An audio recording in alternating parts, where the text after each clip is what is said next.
ԱՄՆ նախագահ Դոնալդ Թրամփը շնորհակալական նամակ է եղել վարչապետ Նիկոլ Փաշինյանին։ Տեղեկությունը հայտնում է Հայաստանի կառավարությունը։ Մինչ այս նույնաբովանդակ նամակ Թրամփն ուղարկել է նաև Ադրբեջանի նախագահ Իլհամ Ալիևին։ Շնորհակալություն եմ հայտնում ձեր եւ նախագահ Ալիևի համատեղ նամակի համար, որով առաջադրում եք իմ թեկնածությունը Նոբելյան խաղաղության մրցանակի համար։ Ես խորապես գնահատում եմ դա, ինչը մեզ ոգեշնչում է շարունակել մեր կարևոր առաքելությունը, գրել է Թրամփը։ Նա նաև շեշտել է, շարունակում է հանձնառու լինել ամբողջ աշխարհում հակամարտություններին վերջ տալուն եւ բոլոր մարդկանց համար խաղաղության ու բարգավաճման ապահովմանը։ Հայաստան-Ադրբեջան սահմանային գոտում երկրաշարժ է գրանցվել, տեղեկությունը հայտնում է ՆԳՆ փրկարար ծառայությունը։ Դեկտեմբերի 8-ին ժամը 14:35-ին Հայաստան-Ադրբեջան սահմանային գոտում Ջերմուկ քաղաքից 13 կիլոմետր հյուսիս-արևելք, օջախի 10 կիլոմետր խորությամբ 2.2 մագնիտուդով երկրաշարժ է գրանցվել, ասված է հաղորդագրությունում։ Էպիկենտրոնային գոտում սորգետնյա ցնցման ուժգնությունը կազմել է 2-ից 3 բալ։ Երկրաշարժը գրանցվել է Վայոց ձորի մարզի Ջերմուկ քաղաքում, Կեչուդ եւ Գնդեվազ գյուղերում 1-ից 2 բալ ուժգնությամբ։ Դալմամոլ առևտրի կենտրոնի ավտոկայանատեղիում հարձակվել են հանրային գործիչ Միհրան Հակոբյանի վրա։ Տեղեկություն այս մասին հայտնում է փաստաբան Ռուբեն Մելիքյանը։ Քիչ առաջ բանդիտական հարձակում տեղի ունեցավ։ Հարձակվողները եղել են դիմակներով եւ անսպասելի հարձակվել են թիկունքից։ Միհրանը ստացել է մարմնական վնասվածքներ եւ այժմ տեղափոխվել է Իզմիլյան բժշկական կենտրոն, գրել է Մելիքյանը Facebook-յան էջում վստահեցնելով, այս հարձակումը տեղի չէր ունենա, եթե իրավապահները բացահայտածին էին 2021 թվականին Միհրան Հակոբյանի տան առջև նռնակ նետելու հանցանքը։ Վրաստանը Տուրքերչի գանձի դեպի Հայաստան ադրբեջանական նավթամթերքի առաջին տարանցման համար։ Այս մասին հայտնել է Վրաստանի էկոնոմիկայի եւ կայուն զարգացման նախարարությունը։ Ավելի վաղ ադրբեջանական ԶԼՄ-ները հայտնել էին, թե Վրաստանն իբր Ադրբեջանից Հայաստան նավթի հնարավոր տարանցման համար կարող է պահանջել $92 1 տոննայի դիմաց։ Վրաստանի վարչապետի որոշման վրացական երկաթուղուն հանձնարարություն է տրվել մեկ անգամյա կարգով երկաթուղային բեռնափոխադրումն իրականացնել ամբողջովին անվճար, ասված է հաղորդագրությունում։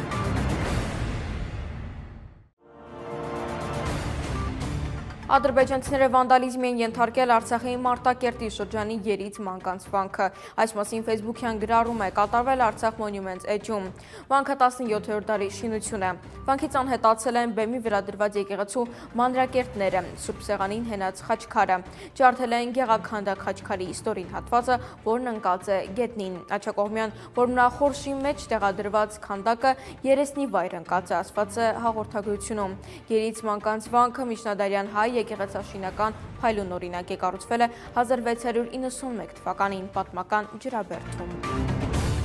Հայ առաքելական Սուրբ եկեղեցու Ռուսաստանի եւ Նոր Նախիջևանի թեմի հոգևոր սպասավորները դատապարտել են Հայաստանի իշխանությունների հակաեկեղեցական քայլերը։ Նրանք հայտարարություն են տարածել դատապարտելով 4 սրբազանների կալանավորումը։ Իշխանությունների այս գործողությունները քայքայում են ազգային միասնությունը, երկպառակտություն եւ թշնամանք են սերմանում հայ ժողովրդի մեջ, ասված է հայտարարությունում։ Հոգևորականները նաեւ նշել են, որ անունացորդ հավատարիմ են Մայրաթոր Սուրբ Էջմիածնին եւ ազգընտիր հայրապետ Գալեգին II ամենայն հայոց կաթողիկոսին։ Պայթուն է տեղի ունեցել Արմավիր մարզի Արևիկ գյուղում, ինչի հետևանքով մեկ անձ տուժել է, տեղեկությունը հայտնում է Հայաստանի ՆԳՆ փրկարար ծառայությունը։ Դեպքի մասին նախազանգը ստացվել է դեկտեմբերի 9-ի ժամը 8:38-ին։ Տեղեկություն է ստացվել, որ Արևիկ գյուղի 20-րդ փողոցի տներից մեկում պայթուն է տեղի ունեցել։ Դեպքի վայր է մեկնել ՆԳՆ ՓԾ մարզային փրկարարական վարչության Հրշեջ փրկարարական ջոկատից 1 մարտական հաշվարկ։ Ըստ նախնական տվյալների տան խոհանոցում տեղի է ունեցել գազի արտահոսք եւ պայթուն, ասված է հաղորդագրությունում։ Մեկ տուժած տեղափոխվել է բժշկական կենտրոն։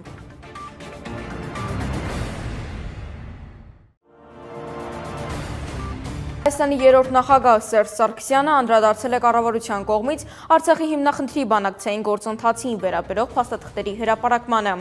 Հայաստանի կառավարության կողմից Ղարաբաղյան հիմնախնդրի բանակցային գործընթացի վերաբերող փաստաթղթերի հրապարակումը ոչ այլ ինչ է, քան պարզունակ, ընդ որում անհեռանկարային փորձ այլոց վրա բարդելու պատասխանատվությունը 2018 թվականի մայիսից հետո Լեռնային Ղարաբաղի հարցով իշխանությունների վարած ձախողյալ քաղաքականության աղետալի հետևանքների համար, նշել է երրորդ նախագահը։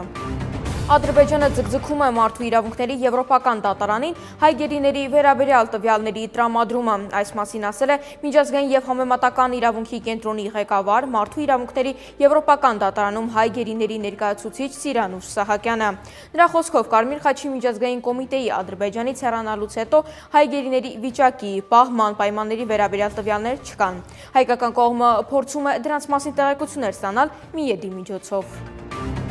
Գեղարքունիքի մարզում վթարի հետևանքով 15 տարեկան տղա է մահացել։ Տեղեկությունը հայտնում են ԶԼՄ-ները։ Դեպքը տեղի է ունեցել դեկտեմբերի 10-ին ժամը 11:30-ին։ Opel Magnishi ավտոմեքենան Դդմաշեն բնակավայրի վարչական տարածքում դուրս է եկել ճանապարհի երթևեկիլի հատվածից եւ ընկել ձորը։ Մեքենան վարել է Գեղարքունիքի բնակիչ 15-ամյա տղան։ Քրեական վարույթ է նախաձեռնվել։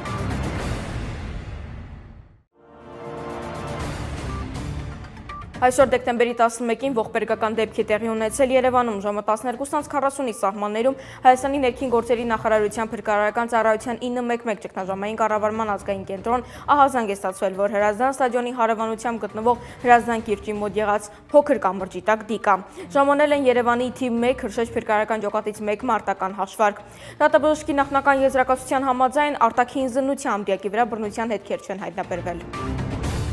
UFC թեթև քաշային կարգի դասակարգման 6-րդ համար Դեն Հուկերը անդրադարձել է նույն քաշային կարգի առաջատար Արման Ծառուկյանի վերաբերյալ UFC-ի նախագահ Դանա Ուայթի արած հայտարարությանը։ Ավելի վաղ հայտնի դարձավ, որ 2026 թվականի սկզբին ժամանակավոր տիտղոսի համար մենամարտ կանցկացնեն Ջասթին Գեյջին եւ Փեդի Փիմբլեթը, թեև մինչև 70 կիլոգրամ քաշային կարգի գլխավոր հավակնորդը Հայաստանի ներկայացնող Ծառուկյանն է։ Կարծես թե ոչ ոք չի ուզում կռվել Արմանի հետ եւ ես գիտեմ ինչու, ասել է Հուկերը։ Ծառուկյանն ու Հուկերը մենամարտեցին նոյեմբերի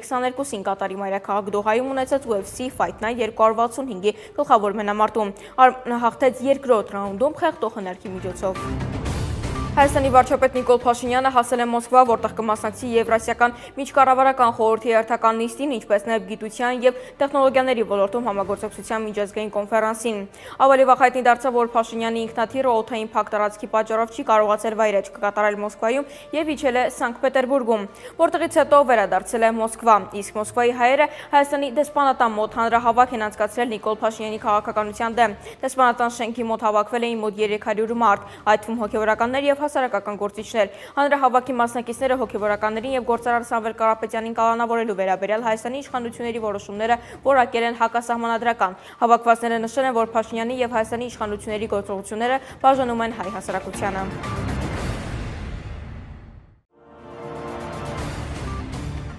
Գելափի կողմից 1001 հոգու շրջանում անցկացված սոցհարցման արդյունքում 61.3%-ը նշել է, որ այո, Հայաստանում կան քաղբանտարկյալներ։ 23%-ն ասում է, որ ոչ չկան եւ 15.7%-ը դժվարանում է պատասխանել այս հարցին։ Այս մասին հայտնել է MPG ՍՊ-ի տնօրեն Արամ Նովասարդյանը։ Դրական պատասխանածների 64.9%-ն ասել է, որ Սամվել Կարապետյանն է քաղբանտարկյալ, 36.2%-ը Բագրատ arczepiskopos-ը, Միքայել Սրբազանը 33%, Գյումրու քաղաքապետ Վարդան Ղուկասյանը 19.4%, Նարեկ Սամսոնյանը 4.7%, Լիդիա Մանթաշյանը կրկին 4.7%, Վազգեն Սաղաթելյանը 3.2%, Դավիթ Համբարձումյանը 2.9% եւ 1.4%-ով նշել են Արմեն Աշոտյանին, հայտնել է նա։ Մեր ձևով շարժման համակարգող Նարեկ Կարապետյանը հայտնել է, որ այս շաբաթ շարժումը մեկնելու է Սյունիք, հանդիպելու բնակիչների հետ եւ ներկայացնելու, թե ինչ ծրագրեր ունեն Սյունիքի մարզի համայնքների համար, վերջինս ներկայացրել է Սիսիանի, Քաջարանի, Կապանի, Գորիսի եւ այլ բնակավայրերի համար նախատեսված փոփոխությունների իրենց պլանը։ Լեհական Լեգիա ֆուտբոլային ակումբի 17 երկրպագու է ձերբակալվել Երևանի կենտրոնում հասարակության հանդեպ բացահայտ անհարգալից վերաբերմունք դրսևորելու եւ խուլիգանություն կատարելու կասկածանքով հայտնում են ՆԳՆ-ից։ Մամուլում տարածված տեղեկությունների համաձայն Լեհ երկրպագուները Խանջան փողոցում Վերնիսաժի տարածքում խուլիգանական վարք են դրսևորել, որի վերաբերյալ հազանգստացվել ոստիկանություն։ Հիշեցնենք, որ դեկտեմբերի 11-ին Երևանում կայացել է UEFA կոնֆերենցիաների լիգայի Նոա Լեգիա խաղը։ Նոան այդ խաղում հաղթանակի հասավ 2-1 հաշվով։